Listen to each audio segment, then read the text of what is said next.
Ótimo dia para você ligado aqui na Rede Links, no ar mais uma edição do Rede Links Esportes, hoje um pouquinho atrasado, peço desculpas a vocês pelo atraso, agora são 9 horas e 8 minutos em São Paulo, e claro, a gente já está atrasado, a gente não perde tempo, vamos começando com as matérias de hoje, falando de ciclismo, o ciclismo que hoje começa aí a Volta da Suíça, mais uma das principais provas do ano do ciclismo. Há pouco tivemos aí o encerramento do Giro de Itália, que é uma das provas também mais tradicionais, que foi a sua 100ª edição, acabou cerca de 2 semanas, e hoje começa então o Giro, a Volta da Suíça também, que foi divulgado essa semana o percurso que os ciclistas irão fazer, e ficou da seguinte forma, a Volta da Suíça.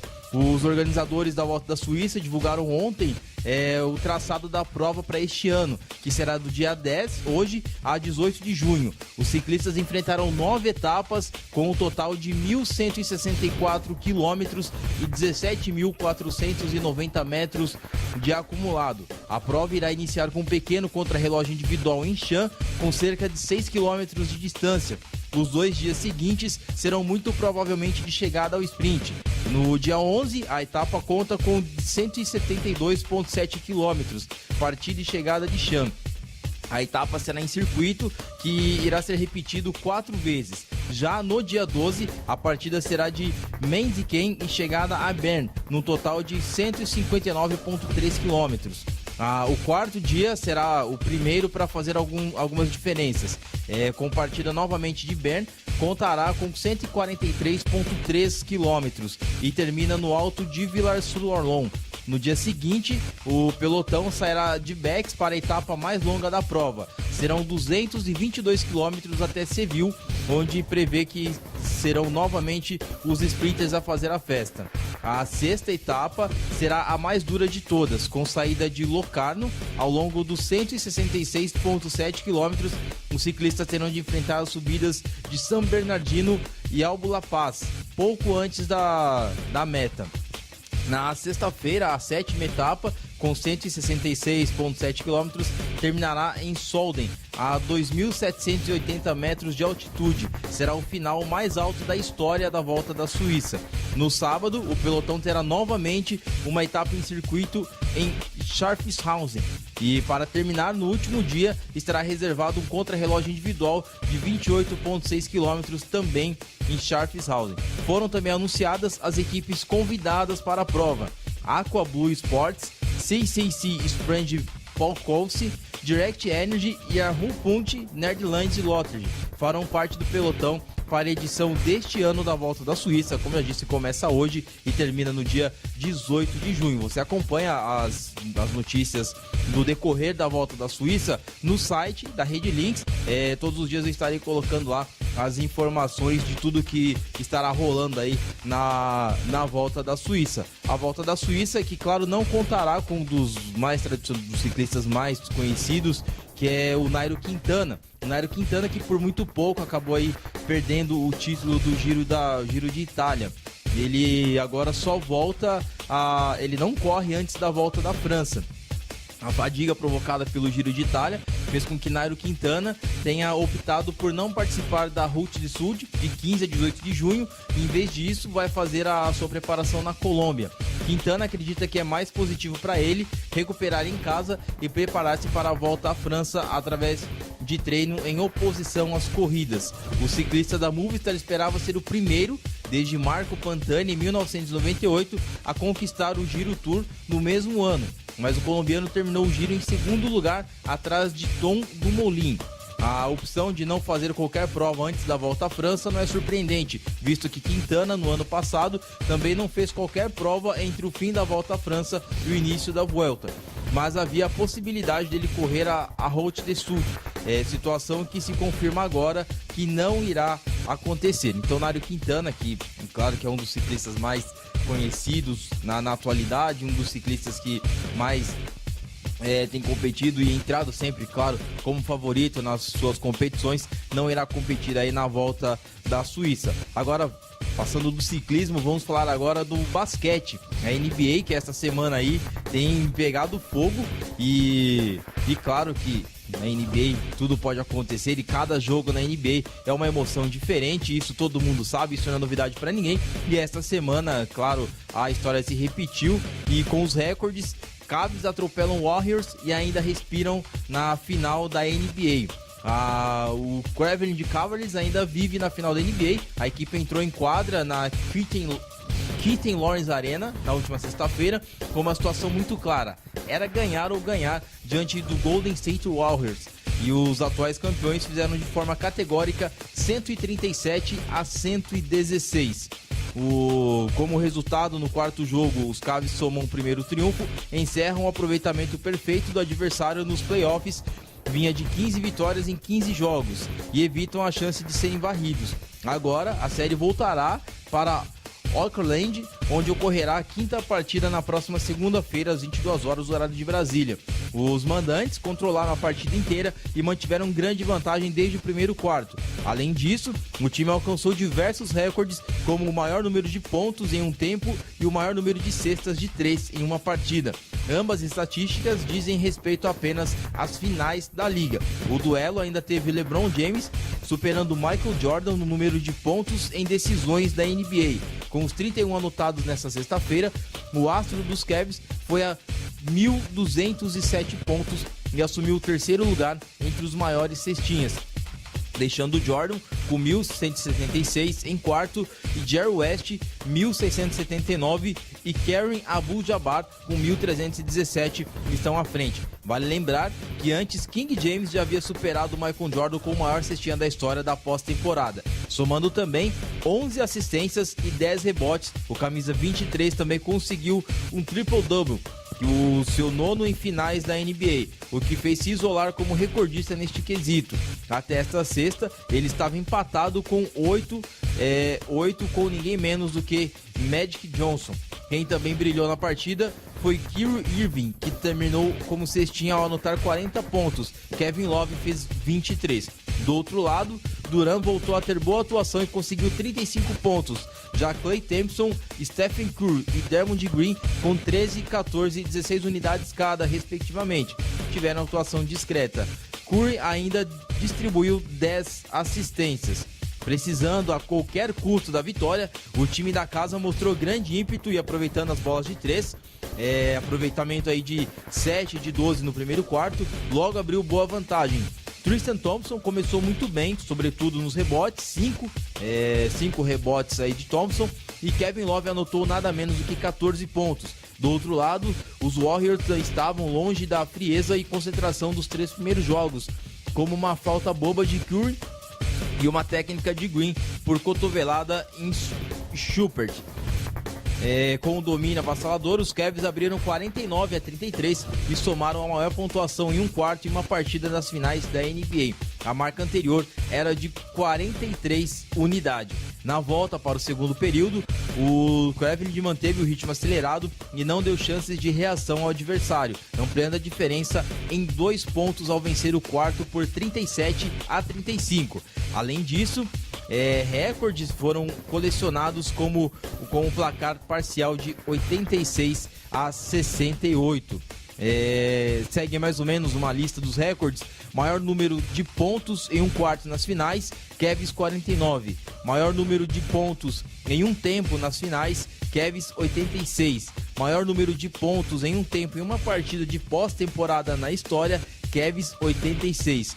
Maior número de pontos combinados pelos dois times em um tempo nas finais, 154. E o maior número de pontos combinados pelos dois times no primeiro tempo em partidas da pós-temporada na história, 154 pontos. O cenário da partida continuaria o mesmo depois do intervalo e os mandantes conseguiram manter grande diferença no placar. Com tal vantagem, LeBron até arriscou com sucesso uma jogada de All-Star Game ao enterrar após usar a tabela para dar uma assistência para si mesmo. Pouco depois, no episódio de talento puro, deu lugar a uma discussão do próprio camisa 23 do Cavs com Durant, que ficou nervoso após Love ter acertado o seu rosto. O lance acabou com uma falta flagrante a favor dos Warriors. Tensão à parte, os Cavs ainda ganhariam o quarto por 29-28, chegando a 115-96 no placar. De quebra, estabeleceram novo recorde ao terminar a parcial com 20 bolas de 3. A equipe encerraria a partida com 24 acertos. Até então, o maior número no quesito em finais de NBA era justamente do Warriors no jogo 2 desta série. 18 arremessos convertidos. No quarto derradeiro, os Warriors até esboçaram uma reação nos primeiros minutos, mas logo foram contidos pelos atuais campeões, que conseguiram confirmar a vitória sem sustos. A final da NBA continua e os fãs de basquete, claro, agradecem por esses jogos espetaculares que a NBA vem proporcionando para os seus espectadores, seus torcedores, até mesmo quem não é lá muito fã do basquete, obviamente aí que prega os olhos na TV para assistir esses jogos aí, que sem dúvida são aí, assim como na Europa temos o melhor futebol do mundo, aqui na NBA temos aí o melhor basquete do mundo, e isso sem dúvida nenhuma chama muito a atenção de qualquer tipo de espectador, por mais apaixonado que o cara seja por futebol, ciclismo, entre outros esportes. O cara, é claro, ele acaba pregando os olhos nesses jogos da NBA. Vamos falar agora das Olimpíadas, que o COI, o Comitê Olímpico Internacional, ele ameaça tirar levantamento de peso dos Jogos Olímpicos por conta aí de vários casos de doping. O Comitê Olímpico Internacional, o COI, deu um ultimato à Federação Internacional de Levantamento de Peso, conhecida pela sigla IWF, nesta sexta-feira, após a proliferação de casos de doping, e ameaçou tirar a modalidade do programa dos Jogos de 2024, caso não seja elaborado um programa para acabar com o problema.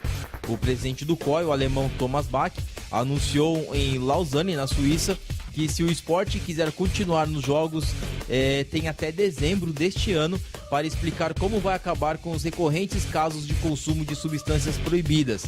A reanálise das amostras de urina armazenadas durante Pequim 2008 e Londres 2012 levou à tona dezenas de testes positivos entre os atletas do esporte. Segundo Bach, o COI já enviou à federação um sinal muito forte ao reduzir hoje a cota de participação em Tóquio 2020 em 64 atletas em comparação à edição do Rio de 2016.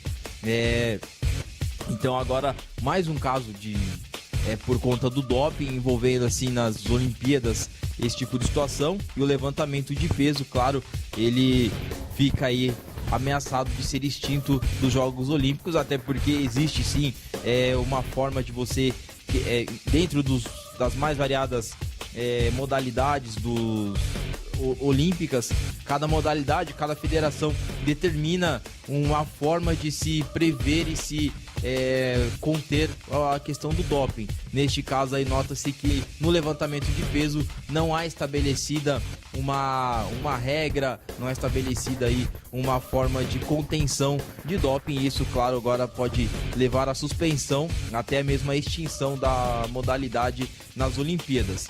E continuando aqui ainda falando das Olimpíadas, ainda o Comitê Olímpico Internacional pode definir Paris e Los Angeles como sedes de 2024 e 2028. As únicas candidatas a sediar os Jogos de 2024, Paris e Los Angeles, receberam inesperadamente a notícia de que a derrotada no pleito poderá receber o evento esportivo em 2028. E agora aguardam um pronunciamento que será dado pelo Comitê Olímpico Internacional nos próximos dias. O COI decidirá em Lausanne, na Suíça, após várias reuniões que serão realizadas ao longo da semana, como desfazer o nó em que se viram as duas candidatas, obrigadas a improvisar sua campanha eleitoral de final incerto. Após a desistência de 3 concorrentes aos Jogos de 2024, Hamburgo, Roma e Budapeste, a aparente perda de atratividade dos Jogos Olímpicos entre as cidades mais desenvolvidas levou o Comitê Internacional a cogitar desistir da concessão ao mesmo tempo da sede de 2024 e 2028 para ganhar tempo e reformular com calma o processo de candidatura. O quarto vice-presidente da entidade, o espanhol Juan Antonio Samaranch, o australiano John Costes, o chinês Yu Zaiqing e o turco Ugur Erdener preparam um relatório a respeito que será apresentado nesta semana ao Comitê Executivo do COI. Com o presidente Tomás Bach à frente, o órgão executivo da entidade decidirá na sexta-feira a saída para o labirinto entre 3 possibilidades. A primeira seria sem mudanças, a sede de 2024 seria anunciada na sexta-feira e a de 2028 apenas daqui a 4 anos. O Juan Antorno Samaranch disse à agência F há uma semana que as regras do jogo só serão modificadas com o aval de Paris e Los Angeles. Se não houver acordo por ambas desejarem apostar todas as fichas em 2024, os integrantes do COI viajarão em setembro à seção de Lima para definir unicamente a sede deste ano e deixar a de 2028 para depois. Isso obrigaria a perdedora a decidir se quer apresentar uma candidatura para 2028, mas também abriria a porta a novas possíveis cidades interessadas. E Samaranch garantiu que não haveria escassez, seriam muitas e boas opções. O presidente do Comitê Olímpico Russo, Alexander Zurkov, colocou lenha na fogueira ao dizer que seu país poderia potencialmente organizar os Jogos de 2028 em até 4 cidades: Moscou, São Petersburgo, Kazan e Sochi.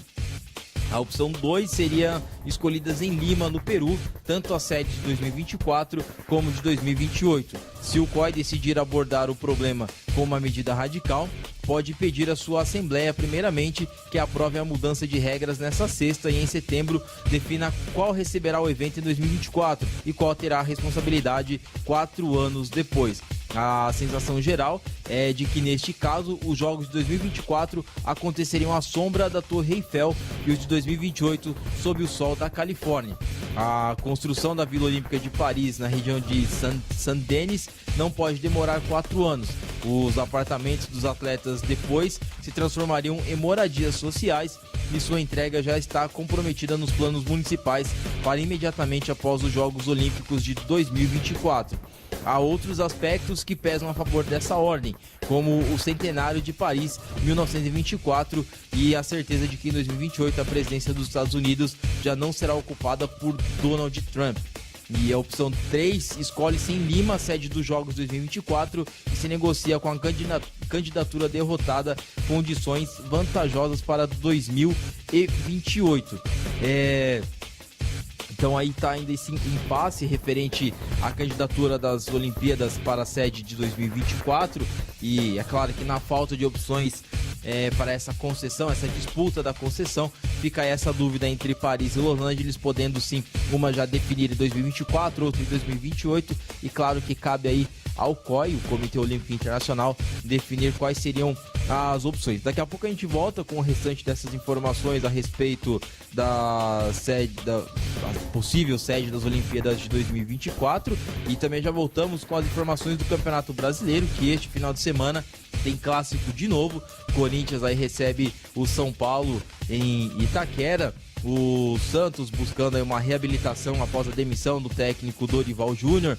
O Palmeiras também tentando buscar aí uma reabilitação, já que esta semana sofreu uma derrota diante do Coritiba. E claro, a torcida em alguns momentos passou a gritar "Volta, Eduardo", que claro, a gente fica meio sem saber qual é a intenção real da torcida com o time. Claro que nota-se aí já uma pequena falta de paciência dos torcedores para com o clube, e o São Paulo aí também, que busca aí manter a sua uma boa fase, venceu o Palmeiras, perdeu para a Ponte Preta, agora venceu o Vitória no meio da semana, e claro, chega forte para o clássico diante do Corinthians, que é líder, um ponto à frente apenas do Grêmio, mas vem de uma goleada em cima do Vasco da Gama no meio da semana. Agora são 9 horas e 26 minutos, daqui a pouco a gente volta. Se você viajou a trabalho ou a lazer e não usou os itens de higiene dados no hotel ou no avião, o Mini Gentilezas recebe e distribui para iniciativas que ajudam as pessoas em situação de rua.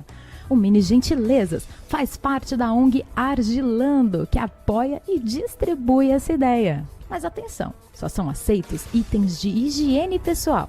Eles criaram uma metodologia social que pode aplicar o projeto em diversas cidades. E você também pode ser um agente multiplicador, deixando uma caixa para receber as doações aí na sua empresa, onde você trabalha. É só visitar a página do Mini Gentilezas no Facebook, facebook.com/Mini Gentilezas. Curta, compartilhe, apoie essa ideia.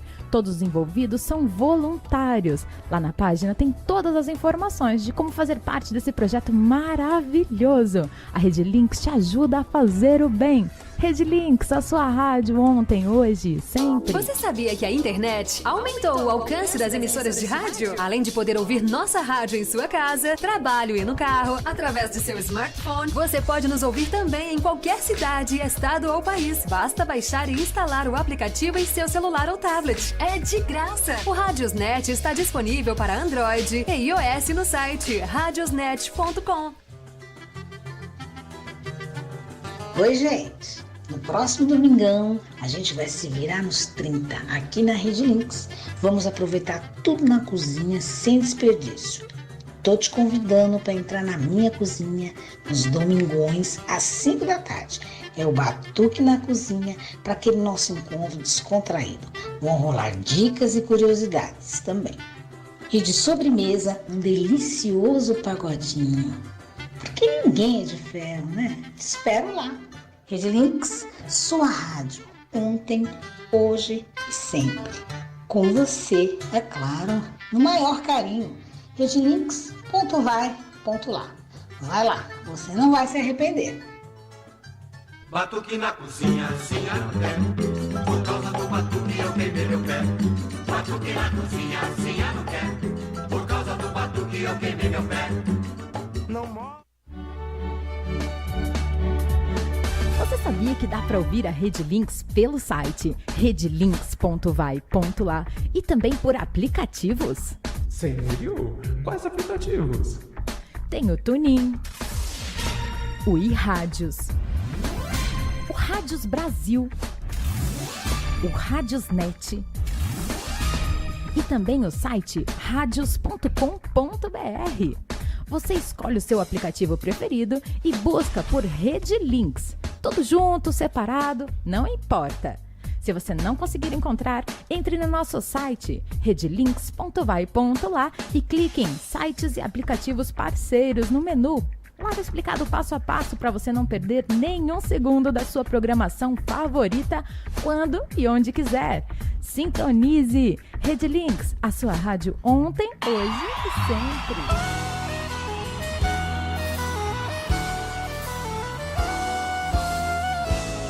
Foi tão gostoso te reencontrar, depois de tanto tempo sem te ver. Será que rola alguma coisa no ar, no ar?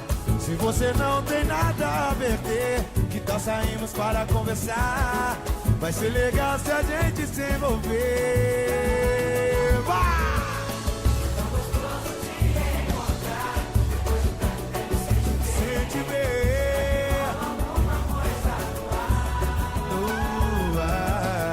Você não tem nada a beber, que tá saindo para conversar.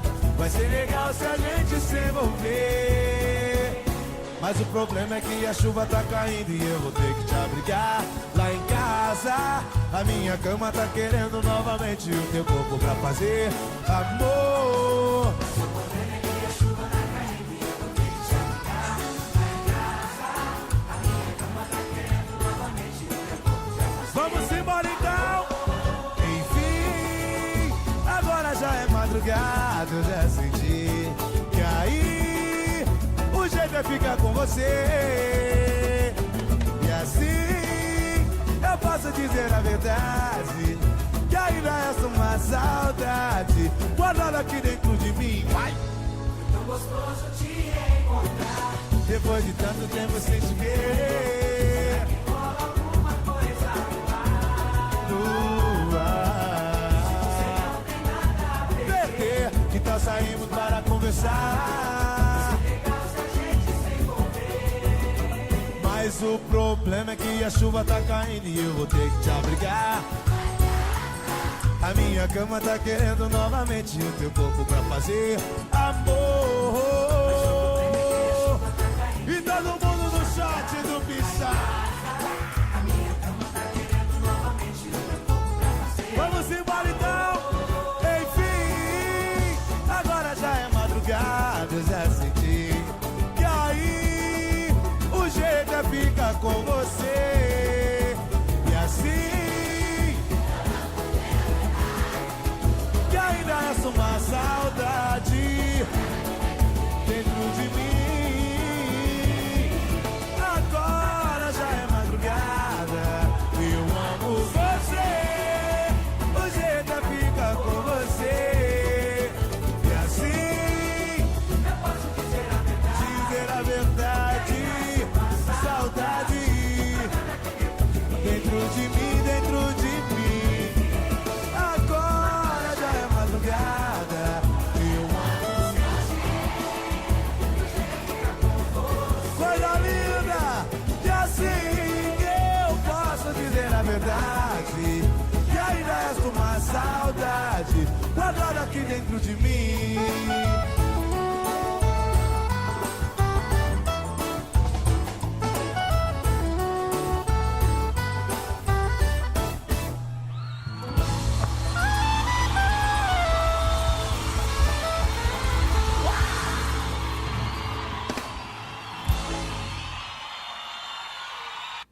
Rede Links da Tudum. Voltamos com Rede Links Esportes, agora são 9 horas e 34 minutos e voltamos agora com as informações do Campeonato Brasileiro. O Campeonato Brasileiro que este final de semana tem clássico, um dos clássicos aí que envolvem uma das maiores rivalidades do Brasil entre Corinthians e São Paulo. Nós vamos começando aqui com as notícias do Palmeiras. Palmeiras que é muito diferente do ano passado, não vive lá o seu melhor momento dentro de campo, fora de campo também com a torcida, já não tem mais toda aquela lua de mel, podemos dizer assim, como era no ano passado nesse mesmo período. Porém, Edu Dracena, Jean e Guerra treinam e devem jogar contra o Fluminense esse final de semana. O Palmeiras ganhou 3 reforços para a partida contra o Fluminense, que será hoje às 16 horas, horário de Brasília, no Palestra Itália, pela 6ª rodada do Campeonato Brasileiro. Na última sexta-feira, pela manhã, no último treino antes do duelo, Edu Dracena, Jean e Guerra trabalharam normalmente no campo principal da academia de futebol e viraram opções para o técnico Cuca. O trio esteve ausente na derrota por 1-0 para o Coritiba na quarta-feira no Couto Pereira por conta de desgaste muscular. A tendência é que eles sejam titulares diante dos cariocas neste sábado. Dudu, com lesão na coxa esquerda, segue fora de combate. Quando a imprensa teve acesso liberado às partes internas do CT Alviverde, já na parte final do treino, 12 jogadores de linha realizavam uma atividade em campo reduzido sob o comando de Cuca. Os demais atletas já haviam se retirado para a academia. Apesar de o trio ter trabalhado normalmente nesta sexta-feira, Cuca garantiu apenas o zagueiro como titular para o jogo contra o Fluminense. O Guerra e o Jean ainda não sei, vou conversar com o médico ainda. O Edu Dracena sim, já está normal, afirmou o comandante do Palmeiras. Além de Dudu, o zagueiro Yerry Mina e o centroavante Miguel Borja não estarão em campo neste sábado, já que estão a serviço da seleção colombiana. Portanto, o Palmeiras deve encarar o Fluminense com a possível escalação de Fernando Praz, Jean ou Fabiano, Edu Dracena, Juninho e Zé Roberto, Thiago Santos, Tietê, Felipe Melo e Guerra. Keno e William completam a frente da equipe alviverde. Com meros 4 pontos, o Palmeiras ocupa a modesta 16ª colocação do principal torneio nacional, apenas uma posição acima da zona de rebaixamento. O atual campeão brasileiro não vence na competição desde a estreia em 14 de maio, quando fez 4-0 no Vasco.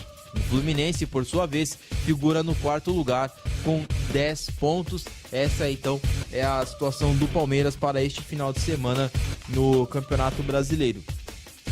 Como eu havia dito já anteriormente, antes do intervalo, o Palmeiras essa semana acabou perdendo aí para o Coritiba no Couto Pereira, e parte da torcida chegou a protestar ali, volta Cuca, não sei se foi de forma irônica ou volta Cuca não, volta Eduardo, não sei se foi de forma irônica ou qual foi a real intenção desse protesto, mas enfim, a torcida do Palmeiras vive aí uma dúvida, pois a equipe perdeu apenas um jogador no ano passado. É claro que não é um jogador qualquer, era o jogador, o Gabriel Jesus, como todo mundo sabe aí, o excelente jogador que ele hoje se tornou já muito cedo um jogador importante já do Manchester City, mal chegou, já ganhou seu espaço lá. Na seleção brasileira, ele é um jogador essencial dentro da seleção brasileira, principalmente agora com o técnico Tite.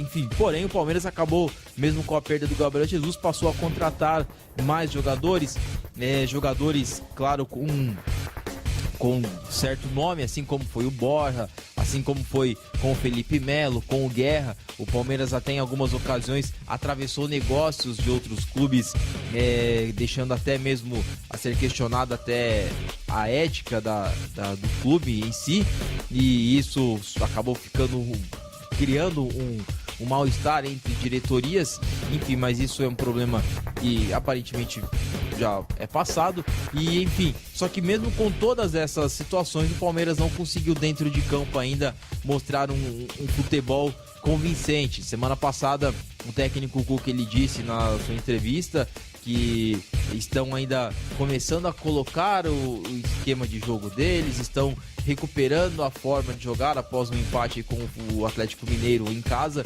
e tem sido difícil aí para o Palmeiras demonstrar um futebol que volte a encantar, um futebol de resultado. Até o momento o Palmeiras ainda não convenceu no Campeonato Brasileiro, na Libertadores se classificou, porém ainda não convenceu também, e isso aí acaba causando uma certa preocupação para a torcida e, lógico, até mesmo para a diretoria e comissão técnica, pois você tem muito material nas mãos e não consegue desenvolver um resultado. Como eu sempre digo, claro, isso não quer dizer que o Palmeiras tem a obrigação de vencer, de ganhar de todo mundo, ganhar todos os jogos, isso não, claro. Mas é claro que se espera sempre um futebol melhor de um time que tem um elenco melhor, que tem um técnico melhor, que tem uma condição financeira melhor. Isso é claro que a gente sempre espera de um clube que tem um investimento. Isso a gente vê que na Europa também acontece, assim como o Paris Saint-Germain, o altíssimo investimento que tem dentro do clube francês, os jogadores que tem dentro do clube, e ainda assim não ganha títulos, exceto, claro, o francês, mas títulos maiores, assim como a própria Champions League. Há muitos anos o Paris Saint-Germain ele sempre para no meio do caminho, ao contrário de clubes considerados menores, como foi o caso do Mônaco, que comparado ao Paris Saint-Germain tem um investimento um pouco menor, porém ele acabou aí se avançando um pouco mais e, enfim, já acabou só caindo diante da Juventus, que foi a finalista da Champions, e perdeu, claro, nada mais nada menos para o Real Madrid de Cristiano Ronaldo. Isso claro, acontece ao redor do mundo, enfim, mas aqui no Brasil a gente sabe que é uma diferença muito grande de um clube para o outro. Se analisar o investimento do Palmeiras com o investimento do São Paulo, investimento do Santos, investimento do próprio Corinthians, que era muito questionado no início da temporada, você pode, claro, questionar sim o que vem sendo feito no Palmeiras, até porque o Corinthians pouco investiu para este ano, e vemos hoje aí um futebol que o Corinthians apresenta, a posição do Corinthians na tabela. Então você vê que tudo isso deveria sim refletir dentro de campo, e isso é claro uma questão também de ambiente. Eu até evito muitas vezes falar dessa questão de ambiente, de bastidores, mas nota-se aí que é sim uma questão de ambiente. Quando os jogadores estão de bem com a torcida, estão de bem com diretoria, estão de bem entre si ali dentro, com comissão técnica, quando tudo flui naturalmente, tudo flui de forma bacana, de forma descontraída, as coisas desenrolam, popularmente falando, as coisas desenrolam de uma forma mais positiva. Isso, claro, se reflete dentro de campo. Por exemplo, também, claro, é o Santos, que a gente vai falar daqui a pouco, que acabou de demitir o técnico Dorival Júnior, e você notava que o Santos dentro de campo, mesmo não tendo perdido nenhuma peça com relação ao time que tinha ano passado, nesse ano o Santos não conseguiu apresentar um bom futebol ainda, mesmo estando na mesma situação do Palmeiras, mesmo tendo classificado para a Libertadores, tendo trazido alguns reforços, tendo entrado como favorito no Campeonato Paulista, entre todas as outras teorias que temos dentro do futebol, acabou não demonstrando o futebol que todos esperavam, e isso, claro, ocasionou agora aí no Campeonato Brasileiro, após a derrota para o Corinthians por 2-0 na semana passada no Clássico, acabou ocasionando na demissão do técnico Dorival Júnior, que já estaria aí próximo aí de completar 2 anos à frente da equipe, e você notava aí que ele já não tinha mais o comando mais psicológico da equipe do que o técnico, que isso conta muito.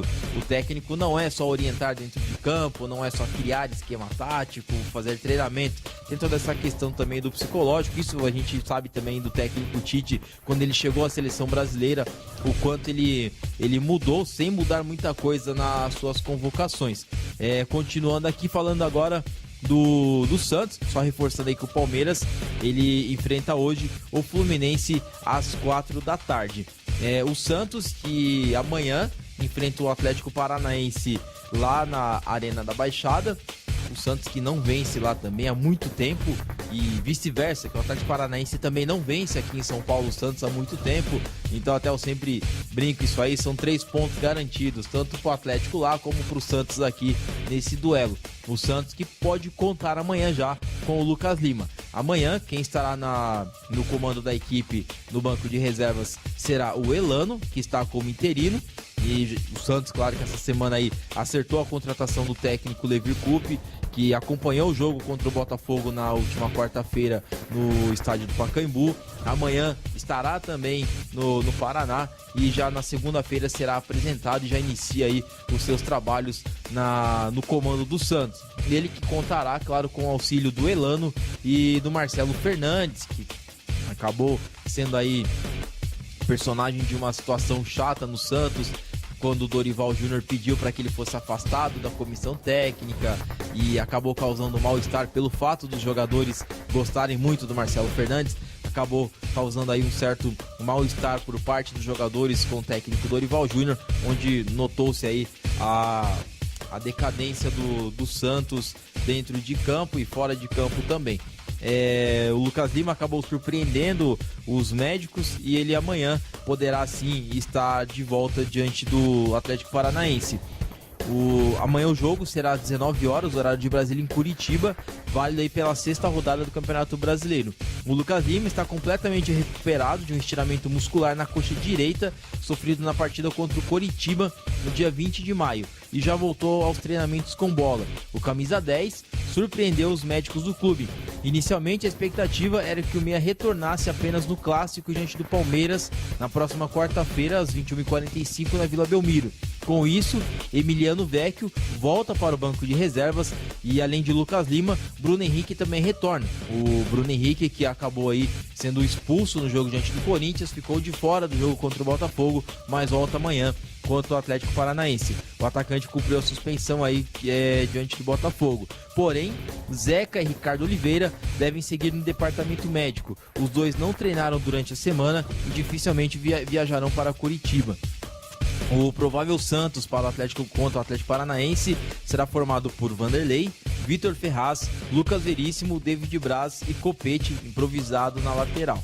Ou talvez o Matheus Ribeiro, que é uma das situações que eu venho sempre criticando aí do Dorival Júnior, que ele vinha fazendo essa escolha de improvisar o Copete na lateral esquerda, sendo que você tem o Matheus Ribeiro, que veio do Atlético Goianiense, fez uma boa Série B pelo time de Goiânia, subiu para a Série A, o Santos contratou, ele pode atuar tanto pela lateral direita quanto pela esquerda, e foi contratado, e o garoto não vem sendo utilizado. Eu acredito que isso é uma situação desconfortável e chata no futebol brasileiro, dos jogadores serem contratados e o técnico não colocá-lo para jogar, e isso passa a ser também até mesmo um desperdício, já que o time do Santos não vive uma condição financeira lá das melhores, né? Mas existe essa situação aí dentro do clube, que é uma decisão da comissão técnica, o que não deveria acontecer, é claro. As coisas deveriam ser mais lógicas. Se o cara é lateral, deve jogar na lateral e não improvisar um atacante na lateral, como tem feito. O Renato, Thiago Maia e Lucas Lima, Bruno Henrique, Vitor Bueno e Kaique completam então a escalação do Santos, tendo a dúvida aí apenas entre Copete e Matheus Ribeiro. Como eu disse, é claro, a opção deveria sim ser o Matheus Ribeiro, que é um lateral de ofício e não improvisado. Isso conta muito, claro, na questão do apoio ao ataque, tanto quanto na defesa. Você põe um cara que é atacante para jogar na lateral, então dificilmente ele vai fazer as duas coisas de forma balanceada, de forma equilibrada. Ou ele vai mais atacar, ou ele vai mais defender, e óbvio, por ele ser atacante, certamente o forte dele não é marcar, e quanto menos voltar para repor aí uma defesa. Vai atacar mais, vai apoiar mais no ataque, porém não com a mesma precisão, com a mesma técnica que um lateral de ofício. Então aí são as notícias do Santos para o jogo de amanhã diante do Atlético Paranaense. O Santos que não vence na Arena da Baixada aí há muito tempo. Eu não sei exatamente quantos anos fazem isso, mas já faz muito tempo que o Santos não vence na Arena da Baixada. Continuando aqui agora, vamos falar do São Paulo que enfrenta o Corinthians amanhã em Itaquera, e o São Paulo que já vai se preparando para saídas na janela de transferências para a Europa, né, que agora em junho já abre a janela, e o São Paulo já tem alguns jogadores vendidos, outros com propostas, e em breve o São Paulo estará aí se preparando para reformular a sua equipe. O São Paulo já se prepara para sofrer as perdas nessa janela de transferências para a Europa. Muitos clubes do velho continente contam com interesses nos jogadores da equipe tricolor. Por essa razão, o clube se atenta ao mercado procurando possíveis substitutos.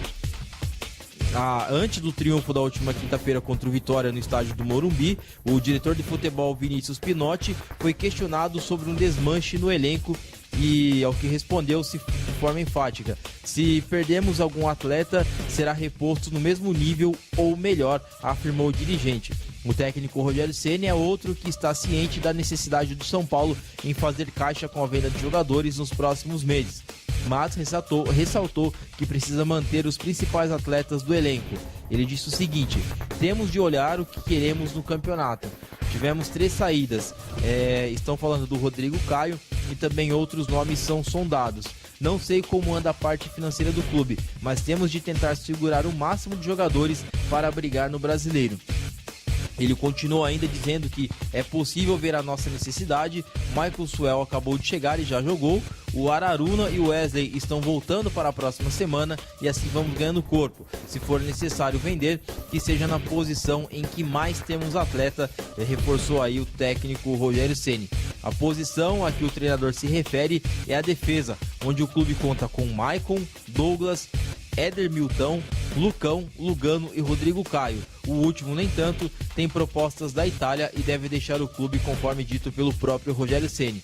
Nos últimos dias, Luiz Araújo foi vendido ao Lille da França, que também fez sondagem pelo volante Thiago Mendes. Cueva é outro atleta alvo da Europa e está na mira do Galatasaray, mas não deve ser negociado, assim como o centroavante Lucas Prato, que teve proposta do Veracruz do México, mas não deixará o clube.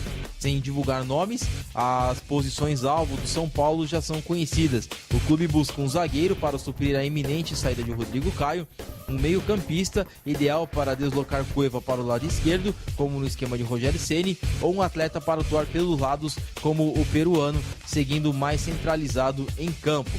E claro também que o São Paulo já não conta mais aí com o centroavante Chaves, que voltou para a Argentina e não deve mais atuar pelo São Paulo.